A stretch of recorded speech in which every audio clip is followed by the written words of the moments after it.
Olá, turma, tudo bem com vocês? Espero que vocês estejam bem. Aqui na nossa próxima aula, a gente vai entender melhor os conceitos de evolução, né, e a classificação dos seres. Para isso, eu montei o primeiro slide para vocês sobre em como a gente vai dividir esses seres, né? Quanto mais perto do topo da pirâmide, mais longe eles são de parentesco. Mais longe será a semelhança de um do outro, mais distante, né? Então, aqui a gente tem o reino, filo, classe, ordem, família, gênero, espécie. Para gravar melhor, lembra essa palavra que eu vou falar para vocês, chama reficofage. Reino, filo, classe, ordem, família, gênero, espécie. Então, aqui, quanto mais próximo ao reino, que é o topo da pirâmide, maior vai ser a diversidade biológica e menor vai ser o grau de semelhança e parentesco deles. Então, quanto mais próximo à base da pirâmide, maior a semelhança entre os representantes da categoria. A gente pode ver aqui espécie, por exemplo, espécie humana. Espécie humana vai ser uma espécie semelhante à outra. É diferente, por exemplo, o reino das bactérias. É diferente do reino dos eucárias, que é no caso nosso, pluricelular. Então, é algo bem distante um do outro reino, como vocês puderam entender. Aí a gente passa o conceito de convergência adaptativa, que agora a gente vai começar a nossa aula de verdade. Aqui foi mais ou menos um geralzão, assim, para vocês entenderem melhor que a gente vai ver adiante. Convergência adaptativa, turma, seria o quê? Convergência é algo que concorda, né? Que chega junto. Então, a gente vai ter aqui uma pressão seletiva semelhante. Eles vão ser espécies adaptadas ao mesmo ambiente, porém com pequeno grau de parentesco. A gente pode ver aqui o exemplo, ó. A gente vai ter o golfinho, que vai ter esse réptil fóssil aqui, o ictiosauro e o tubarão. O golfinho é mamífero, o tubarão é peixe. Possuem ancestral comum diferente, não tem, né, ancestral comum, por, porém eles possuem uma função que eles vão executar aqui semelhante uma da outra. Por quê? Porque eles vivem no mar, eles vivem no mesmo ambiente, sofrem pressões seletivas semelhantes. A gente passa agora para divergência ou irradiação adaptativa. O que seria essa divergência? Eles possuem um ancestral em comum, porém eles passam por pressões seletivas diferentes. Por exemplo, a gente tem aqui um animal aqui na base, vai haver especiação, né, isolamento reprodutivo, isolamento geográfico. Vem para cá, aqui o morcego, a gente vai ter aqui a baleia e o cavalo. Os três são mamíferos, porém sofreram pressões seletivas diferentes. Aqui foi para o ar, foi para o mar e para a terra. Em ambientes distintos, sofreram pressões seletivas distintas, porém possuem um ancestral em comum. Os três são mamíferos. Então, são espécies com alto grau de parentesco, porém são adaptadas a ambientes diferentes. A partir disso, agora a gente vai entender agora as características relacionadas ao que a gente já viu agora. Por exemplo, as características homólogas. O que seria homólogo, gente? Estrutura homóloga são usadas também para classificar as relações filogenéticas, né? Porque a estrutura homóloga ela vai possuir a mesma origem embrionária, ou seja, o mesmo ancestral em comum. Por exemplo, aqui, né?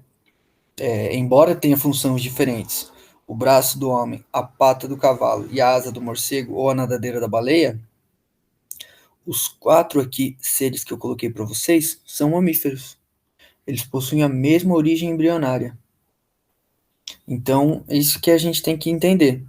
Eles passaram por pressões seletivas diferentes, ó, veio para o ar, mar, para a terra, porém, mesmo ancestral é comum. O que parece isso daqui, gente?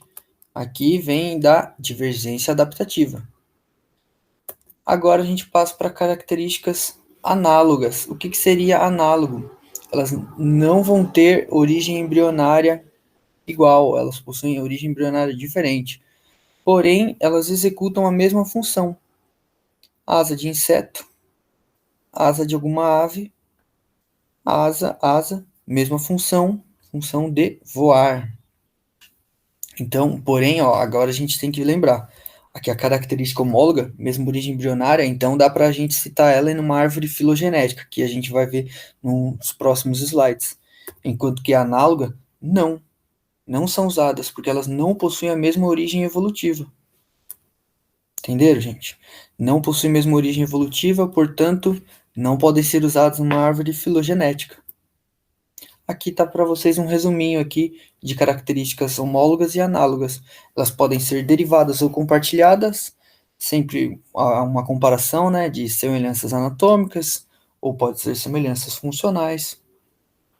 E a gente pode pensar aqui que uma característica ela pode ser compartilhada, né, quando os dois ou grupos de seres vivos possuem tal característica. Ou ela pode ser derivada quando ocorre uma evolução no grupo desses seres vivos, levando a uma bifurcação na árvore filogenética. Então, os novos grupos de seres vivos com essas novas características, eles vão evoluir ou derivar, né, do ancestral comum recente. E a gente vai ver agora no próximo slide, que é da árvore filogenética.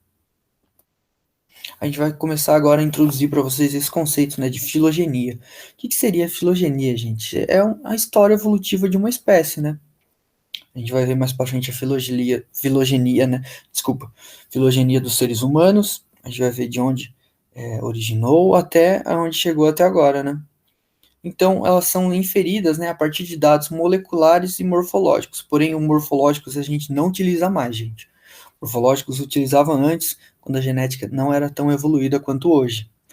Porque hoje a gente sabe que muitas vezes um ser vivo é parecido com o outro, porém, quando vai fazer testes moleculares, obtendo os dados dele, vê que é muito diferente e não consegue nem se reproduzirem um com o outro.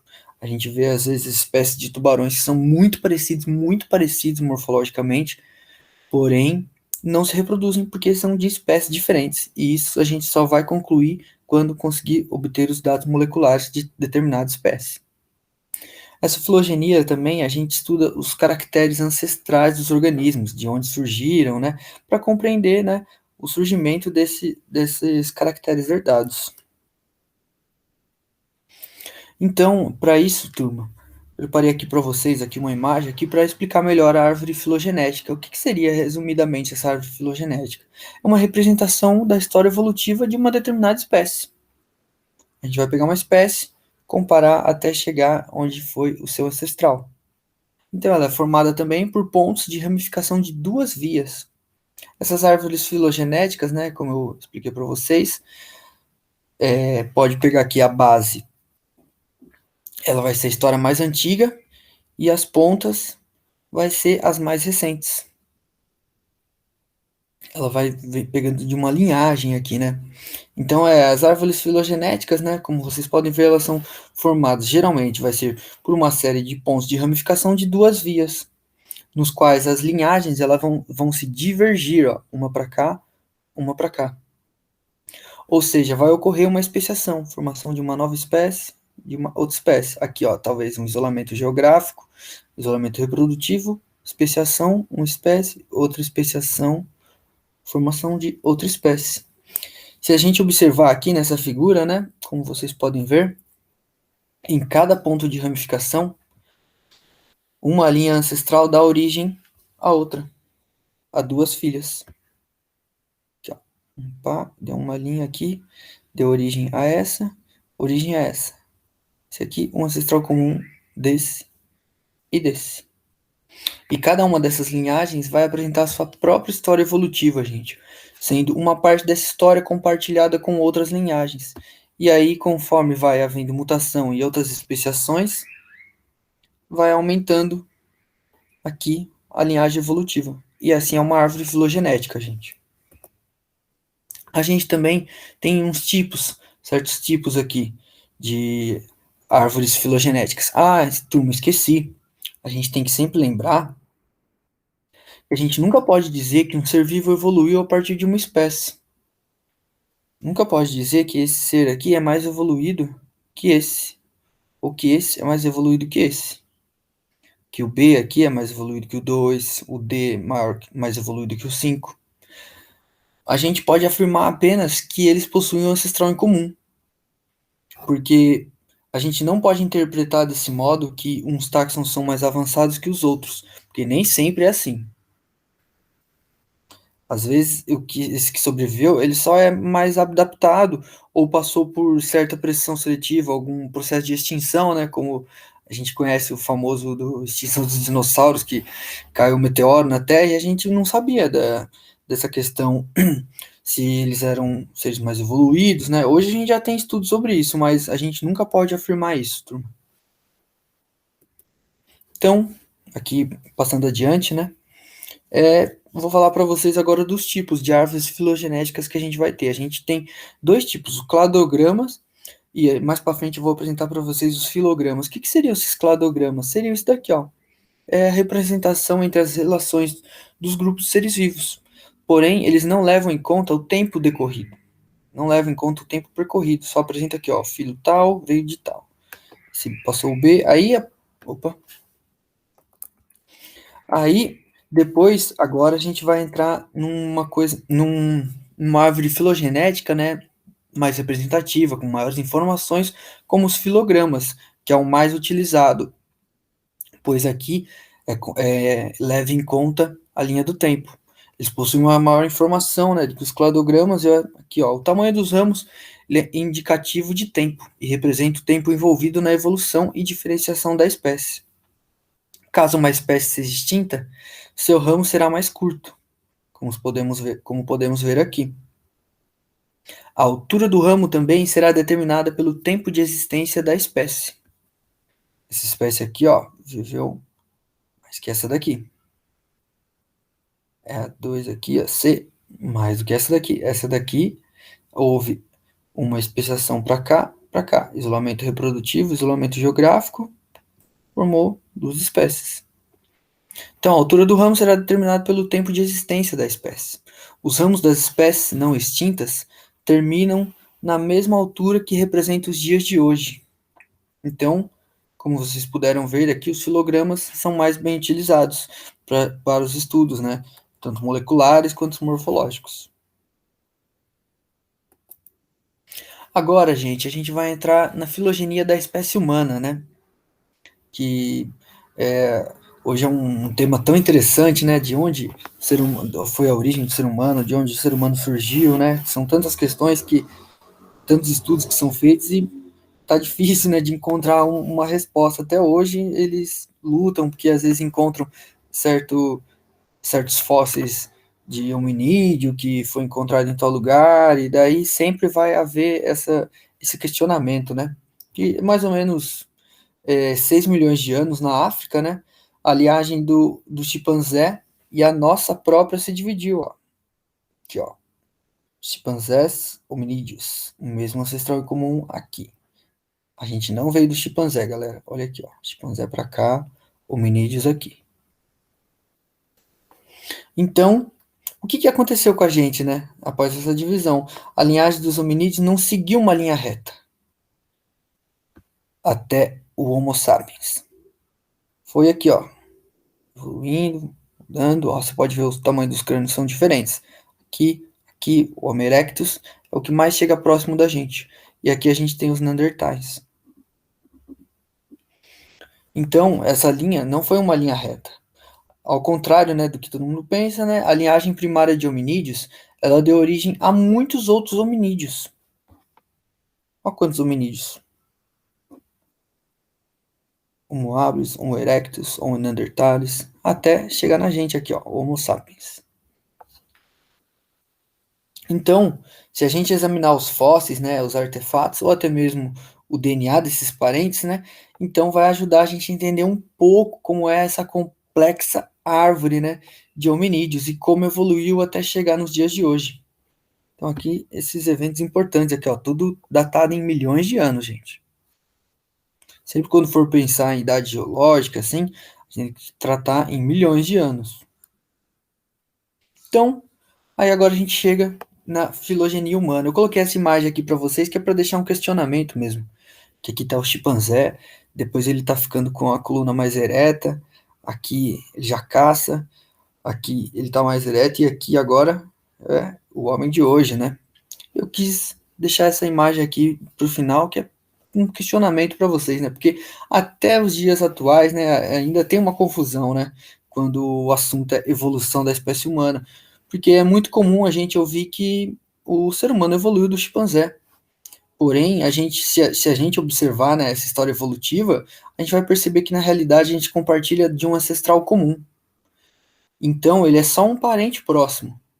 Não é que a gente evoluiu dele. E nem o chimpanzé evoluiu da gente. Esse ancestral, então, ele não se trata nem de um humano e nem de um chimpanzé. E um outro ponto, né, para a gente pensar, né, que diz respeito a essa história evolutiva, e a gente tem que pensar primeiro que essa figura aqui está completamente incorreta, né? E isso se deve ao fato de que o desenho passa essa concepção, né, de que a evolução humana ocorreu com base na mudança de seres inferiores. Lembra, gente? Não mudou de ser inferior para ser superior. Foi o mais bem adaptado ou que passou por alguma mudança no globo, né? Como, por exemplo, a gente teve a era do gelo, né? E depois a Terra esquentou, depois esfriou de novo. Que às vezes vai acontecer extinção de determinadas espécies, né? Então, essa imagem passa uma ideia de superioridade da nossa espécie, né? Uma ideia de progresso. Porém, ela não deve ser disseminada, gente. A gente não é o ser mais evoluído aqui. E nem o mais forte. Lembra daquela do Darwin, né? Nem sempre o que sobreviveu é o mais forte, ele é o mais bem adaptado. Porque ele vai ter uma maior chance de sobrevivência e também um sucesso reprodutivo maior. E assim a gente termina a aula de hoje, turma. Eu vou deixar para vocês no comentário aqui o questionário, né? Para vocês responderem e até logo. Qualquer coisa, qualquer dúvida, vocês passam para o professor Braulio e ele conversa comigo. E é isso, turma. Boa sorte aí nos estudos. Qualquer coisa, dá um alô. Pode comentar também que eu respondo aqui no YouTube. Até mais, abraço.